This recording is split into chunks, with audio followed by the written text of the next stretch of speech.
राधे राधे दोस्तों, हमारे YouTube channel में आप सभी का बहुत बहुत स्वागत है।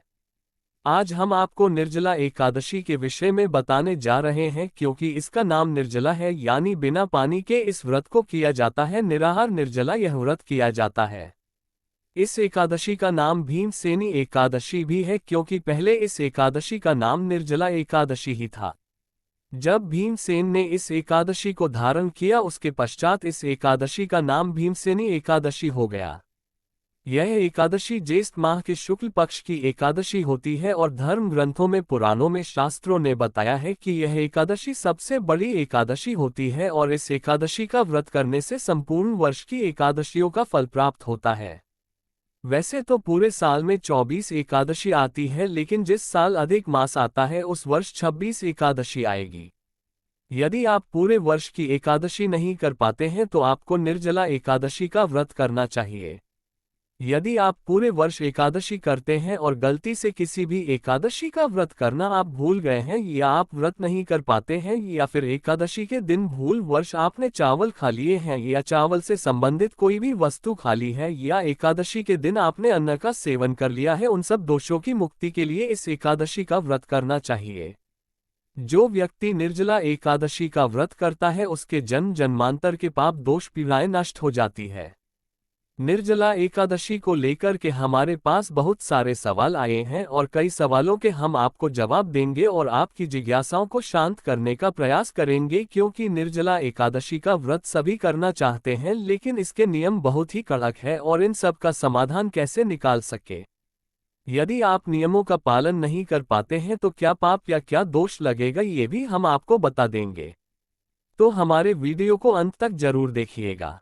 तो सबसे पहले हम आपको बता दें कि एकादशी का जन्म कैसे हुआ है, आखिर एकादशी माता है कौन। हमारे पुराणों में बताया है कि सतयुग में मुर नामक दैत्य था, जिसने इंद्रादि समस्त देवताओं को पराजित कर लिया था, देवताओं को जीत लिया था। उसका प्रकोप सारे ब्रह्मांड में फैलता जा रहा था। सारे देवता भयभीत होकर के सबसे पहले भगवान शंकर जी से प्रार्थना करते हैं। शिव जी ने देवताओं से कहा कि आप सभी भगवान श्री हरि विष्णु नारायण के पास जाए और महाविष्णु ही आपकी समस्या का निदान करेंगे। क्षीर सागर के जल में भगवान श्री हरि महाविष्णु शयन कर रहे और इंद्रादि सारे देवता जाकर के उनसे हाथ जोड़कर के प्रार्थना करते हैं।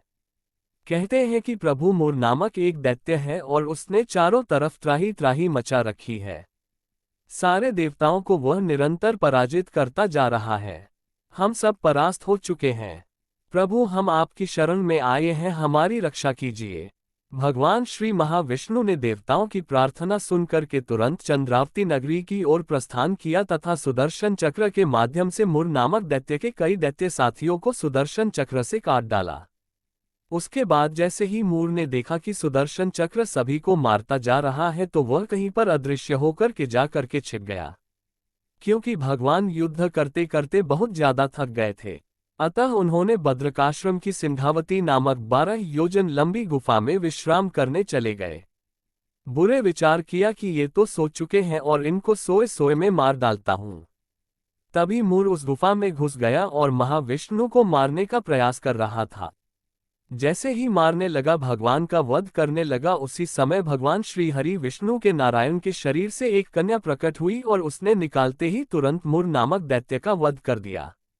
मुर नाम का दैत्य का जब वध हो गया तो प्रभु महाविष्णु की निद्रा खुली और उन्होंने देखा कि एक सुंदर कन्या खड़ी हुई है और परम तेजस्वी परम प्रतापी है।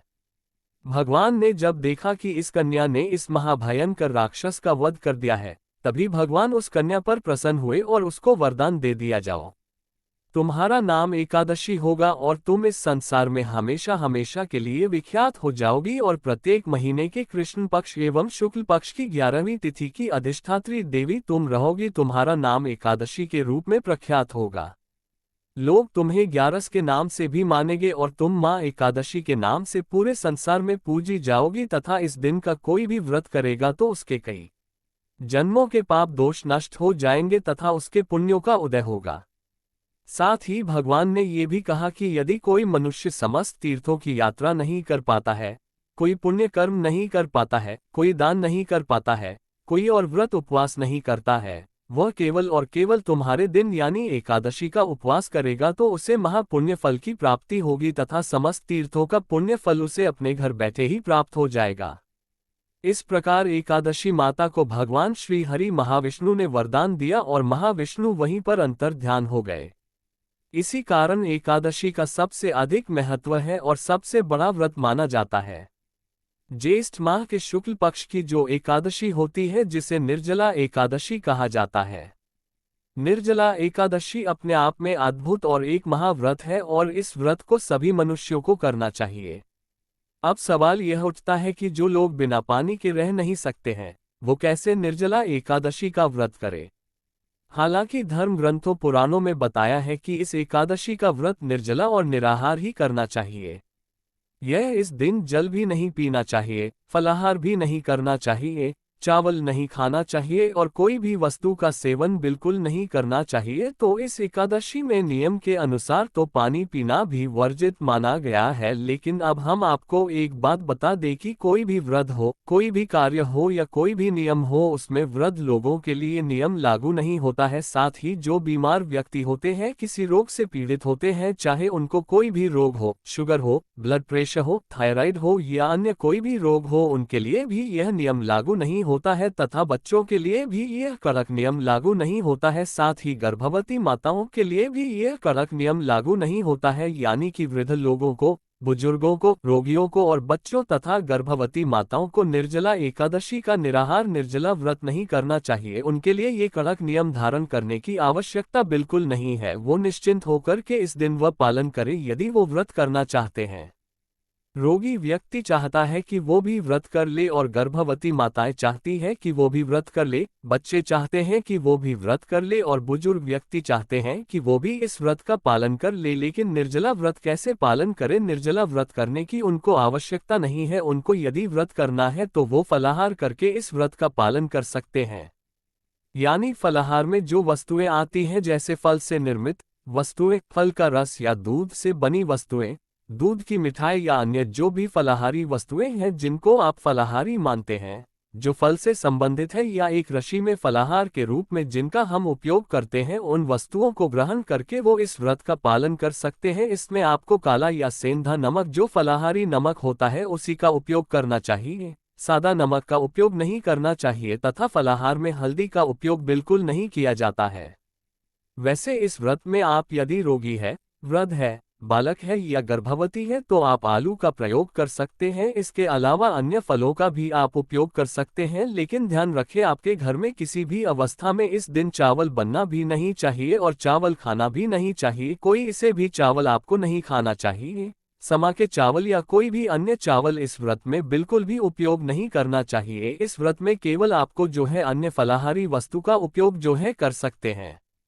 निर्जला व्रत यदि करते हैं तो अत्युत्तम है। यह आपकी श्रद्धा और भक्ति के ऊपर है। आपका शरीर यदि साथ देता है तो आपको निर्जला व्रत करना चाहिए, यदि साथ नहीं देता है तो आप फलाहार करके भी इस व्रत को पालन कर सकते हैं।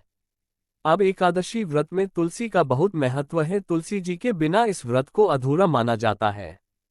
चूंकि तुलसी जी के बारे में ऐसा लिखा हुआ है कि तुलसी जी एकादशी के दिन नहीं तोड़ना चाहिए, अतः तुलसी आप पहले से तोड़ करके रख ले और तुलसी बासी भी या उपयोग हुई या चढ़ाई हुई धोकर के बार बार उपयोग कर सकते हैं। सूखी हुई तुलसी के पत्ते भी उपयोग कर सकते हैं। सूखी मंजूरी भी तुलसी की उपयोग की जा सकती है। कई दिनों तक तुलसी जी को धो धो करके बार बार उपयोग किया जा सकता है। इसलिए आप पहले से तुलसी पत्र तोड़ करके रख लेंगे और उनका उपयोग आप निरंतर कर सकते हैं। अब कुछ लोगों ने प्रश्न किया है कि एकादशी का उद्यापन क्या निर्जला एकादशी को कर सकते हैं क्या? तो हम आपको एक विशेष सलाह देना चाहेंगे कि यदि आपको एकादशी का उद्यापन करना है तो 24 एकादशी पूर्ण होने के बाद आपको मार्गशीर्ष यानी कि अगहन माह की जो मोक्षदा एकादशी आती है, जिस दिन गीता जयंती होती है, उस दिन एकादशी का उद्यापन करना चाहिए। 24 एकादशी पूर्ण होने के बाद जितनी अधिक एकादशी हो सके उसका कोई दोष या संशय नहीं है। मनुष्य को अपने जीवन में एक बार एकादशी व्रत का उद्यापन जरूर करना चाहिए। यदि उद्यापन नहीं करेंगे तो उसका पूरा फल नहीं प्राप्त हो पाएगा। यदि आपको उद्यापन करना है तो आपको मोक्षा एकादशी के दिन व्रत का उद्यापन करना चाहिए। किसी विद्वान ब्राह्मण को बुला करके विधि विधान से पूजन पाठ करके इस व्रत का उद्यापन आपको करना चाहिए। यदि आप समर्थवान हैं, निर्जला एकादशी का व्रत करने का आपने निश्चय कर लिया है, सभी लोग कर सकते हैं। स्त्री पुरुष, माताएं बहनें और कुंवारी कन्याएं सभी लोग एकादशी का व्रत कर सकते हैं। पहली बार भी यदि आपको एकादशी का व्रत करने का आप सोच रहे हैं तो निर्जला एकादशी से बड़ा कोई पर्व आपको नहीं मिल पाएगा, इसलिए अति उत्तम और बड़ी एकादशी है, इसलिए आप इस व्रत को प्रारंभ इसी दिन से करना प्रारंभ कर दे।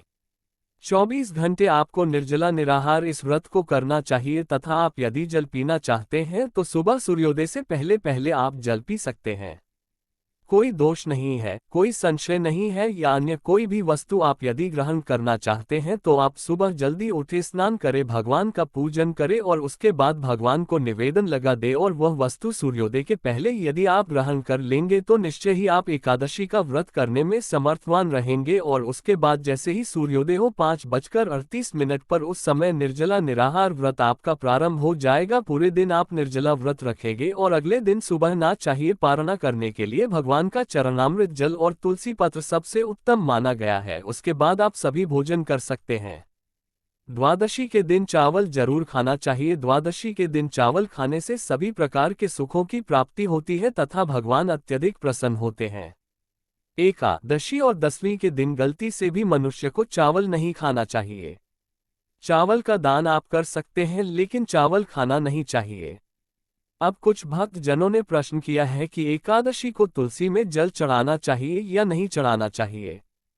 तो हम आपको बता दें कि एकादशी को तुलसी माता का पूजन करना सबसे पुण्यकारी फलदायक माना गया है।